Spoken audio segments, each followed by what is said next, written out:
you know, as new disciples, you might think, how can I come around to the center more? And I remember when I became a disciple, when I joined Ananda, I could not stay away. So I highly recommend, if you can't stay away, don't stay away. The vibration here is just so wonderful. You know, you can just say what needs to be done and then just come and help out. I remember when I was working at Palo Alto and when I met Daya, she immediately wanted to just do whatever needed to be done. She would just come and say what needs to be done, and she was just there all the time. So this is how we become more involved. We just come and we, you know, use the temples to meditate. And you know, you can't come in here when we're teaching, but other than that, we have a lot of space for you to come. And, you know, Swamiji taught this. We met Swamiji, and I could not stay away from him. I just wanted to be in his presence all the time. This is how we feel about the Guru. And I felt that way about Master early on, meeting Master through Autobiography of a Yogi, even before I had met Swamiji, and feeling as though, you know, I loved him even through those pages of Autobiography of a Yogi. How is that possible? We already know that Master said he put his vibrations into that. He told Swamiji that. And so, you know, don't let your heart kind of hesitate. Be willing to just give it all to Master. And, you know, I remember when I was with Swamiji, I did hesitate a bit, but it was really more out of respect. I don't think at that time, I mean, I was at his feet. We were both at his feet as much as possible. We were both, every event he did, we drove 4 hours to go see him. And then when we lived in Los Angeles, when he wasn't with us in Los Angeles, he lived there for a while and we got to be with him. But then he'd be at the village. That was 8 hours away. We learned if we left at 5 a.m., we could get there, at 1 or 2 or something like that. It's a 9-hour drive. So we would just do that as whenever he was putting on an event. We just went just to be with him whenever we could. When he was flying out of town, we would go to the airport and be there with him when he was at the airport. So don't feel as though you need to hesitate and not be with our gurus here. You know, feel as though, you know, you can be here. I was just thinking when Dharmarajan was done talking how I just can't wait for the new altar. We had an architect design it. He's the architect who lives at Ananda Village in California, and he has experience in designing Ananda altars for decades, really. And so we have a special place for all of our murtis, the large murtis, and we have another set of the small murtis that are going to fit on the altar itself. But it's just so exciting to just think about a new altar and how that's going to be. And we have some dedicated altar decorators, which you know, you can, if you don't know how to do it, you can learn how to do it. We can train you how to do it if you wanted to come and do that. We have all sorts of different colors of altar cloths, and it's fun. I used to do it all the time in Palo Alto and Los Angeles and the different places that we've been. So, you know, you want to just feel as though there is no holding back. You want to dive into the vibration as much as possible. Be with it. Be in it. Don't let other things get in your way. You know, the pandemic made a lot of people just happy to stay home, and we miss those people who don't come regularly anymore. They used to come regularly. They don't anymore. Why not? I don't know. But maybe having a bigger temple will mean there's more people. But it's also, we still love all the people who come here. It doesn't matter where you are, whether you're at home or whether you are here. We still love everyone who we've met. And it's just such a deep blessing to just be a part of this whole family. As soon as anyone walks into the door, they're a part of this family. And there's no who's been here longer and, oh, you don't count because I don't know you because you came 5 years after I did. It's like at some point, it's like, well, I've been here 50 years. Well, I've been here 55 years. Does it really make a difference? It doesn't. It's like I'm in first grade. Well, I'm in second grade. And kids do that. I worked at the school in Palo Alto, and the little kids were always that way. The new kids in kindergarten, which is our, kids who are in fourth grade, or 4 or 5 years old, something like that. So, there's no sense in comparing ourselves with how long anyone's been here or anything like that. Who knows how long we were on the path before we incarnated? And then, if you wanted to be competitive, you could say, well, I'm the youngest here. And so I came first, at the youngest age, so I'm great. I know he doesn't do that. But but it's like you can compete on all sorts of different levels. Well, I came when I was, 22. Well, I came when I was 18. I'm going to be on the path longer, and therefore I will have more of a chance to be self-realized because I came that young. There's all sorts of ways we can make up how to compete on the spiritual path. And I think part of it is the culture in India. It's such a crowded place, and there's so much competition. You have to have a master's degree to get an entry-level position. Come on. That's not that way in other countries at all. But people have to be super smart and extra smart to just kind of rise above the cream on top of the milk. And here, drop it. There's no need. Sometimes when you ask someone a question, they'll want to answer it in a way they think you want to hear or in a way that sounds impressive. We're not that way here. Here we're just real people just trying to communicate with other real people and not a position relating to a position, in that way.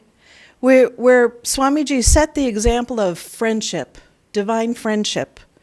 And so he was really a friend, even though, of course, we knew who we were dealing with.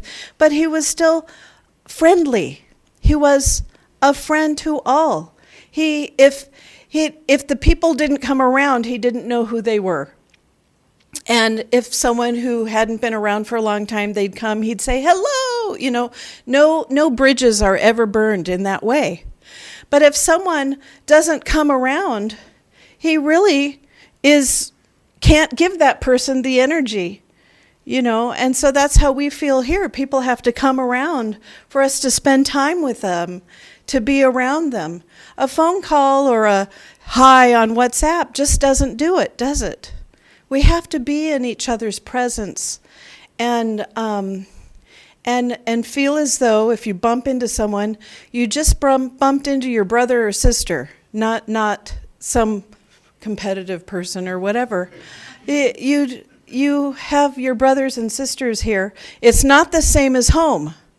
It is not a relaxed home environment where we can put our feet up and go, yeah, and lower our energy. We want to be here with high energy. So it's different than home. Some people will come and they'll be too personal with other people, like, yeah, I know you. I remember when you were in level 1. We don't do that. We don't do that here either. There's respect, mutual respect for the soul. Because we are here because our soul won't let us not be here. Our soul is so desperate to feel the presence of the divine within. So desperate, isn't it? Even after meditating 30 years, I'm still desperate. You know? We want the divine. We want to be one with the divine. Why? We don't know. There's something inherent in the human condition that feels the calling of the guru, and that's what discipleship is about now. There's something in everyone who's taking discipleship today that said, do it. Even if there wasn't 100% clarity, it doesn't matter. Something inside of you said, do it, otherwise you wouldn't be here to do it. And so that flame lives inside of us. That flame is desperate to feel God's presence. And that flame is desperate to feel bliss. And that is what you can find through Kriya Yoga. That's what you can find through being with Guru Bhais, through being at Ananda, through serving here. You know, Swamiji said people who are good at serving are the ones who come and say what needs to be done. They're not the ones who say, well, I only want to do this, or I only want to do that, or I want to look impressive, so I will only teach, or something like that. That's crazy. You know, we're here to do whatever's needed. You know, Dharmarajan and I are willing to do everything too, even if we're in this position, willing to do whatever is needed. And we're so grateful for all the others who have come, who are willing to just do whatever's needed. And really, I mean, it's not some hierarchical organization where you're climbing a ladder to be above everybody. You know, anybody who has that attitude never finds himself in a place of importance in their mind. Never. Because they're always trying to, you know, compete to get above or to look great or something like that. It never works. Everyone can tell when you're that way. So just don't do it. Just be yourself. That's all you have to do here, is just be yourself. And no one needs to be impressive. Nobody needs to act like a teacher to other people. We especially do not recommend that. Don't give your Guru Bhais advice. You don't realize what they're thinking in their minds when you do that. Just like, who is this guy? You know, there is free will. Swamiji gave us so much free will at Ananda. It's like he would not impose.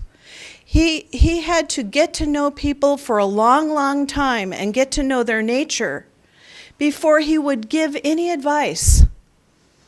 And you know, I remember knowing someone even for a few years here, and he's like, so tell me how I've improved so much through the years. And it was like, wow, there's nothing to say. You just said it yourself. You think you've improved? Great, you've improved.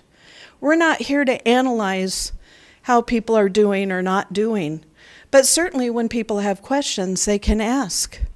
And then we're also very careful to not give too much opinion in what we're telling people.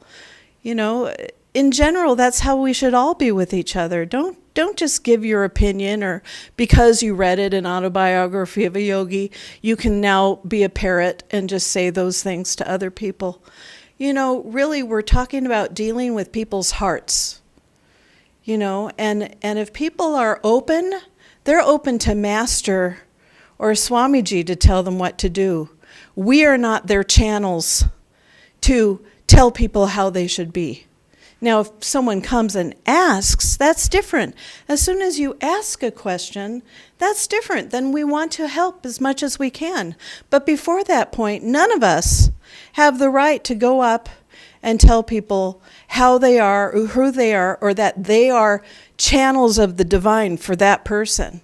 Now, you may read Master say, or Swamiji say, yes, the divine comes in all sorts of different people, whether they say negative things or positive things to you. Maybe be a little open to the truth.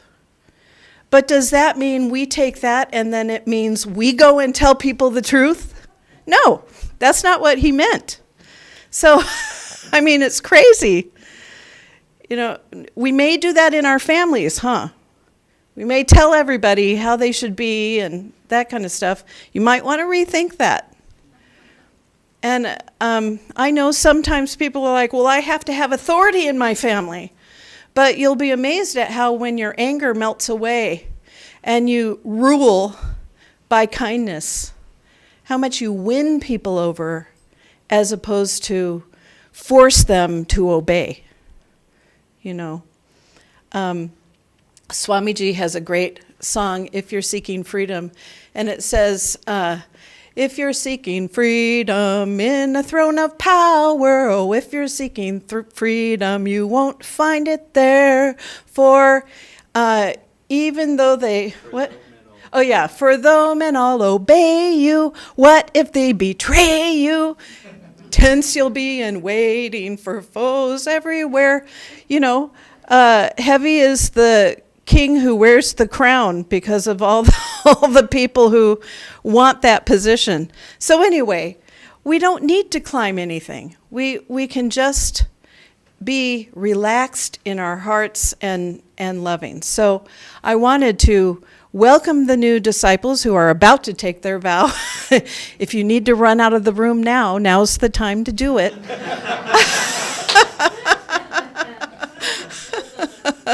But you are heartily welcome here, and you have beautiful Guru Bhais who are here for you as well.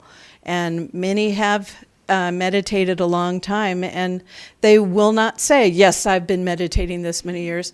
But if someone radiates in their eyes a beautiful energy, then you can probably assume something's working. There's a lot of people here where something is really working. And, that can be someone who's been here 1 year. That can be someone who's been here 15 years. It doesn't matter. It's in the eyes. It's in the heart. And that is the way to reach higher consciousness in your meditations only. And that's all we want here. We want to reach higher states of consciousness in our meditation.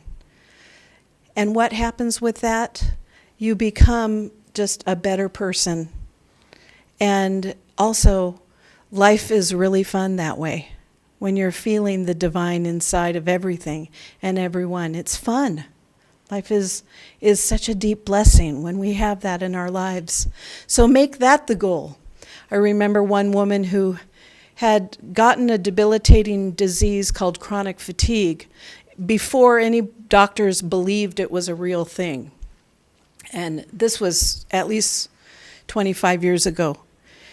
And she said, she lived with this chronic illness on a day-to-day basis in a happy way because she had to change her whole way of being. Before that, she was a librarian, actually, but she was one of those really kind of professional kind that are go-getters. And so she had a very organized life, and she kind of judged herself based on how much she accomplished that day and everything else. And when she got the chronic illness, she had to change her daily goals, and her goals became, how much did I feel the divine presence today? How much did I respond instead of react to others? All of these things that Master tells us is the sign of spiritual progress and the sign of good discipleship. And so there's a big long list of those things that are in your books of those are the true accomplishments that we have in our life. So let's go forth in this discipleship with the thought of our spiritual life. And also, while people are up here taking the vow, send them your energy, send them the blessings as Guru Bhais to welcome the new Guru Bhais who have come.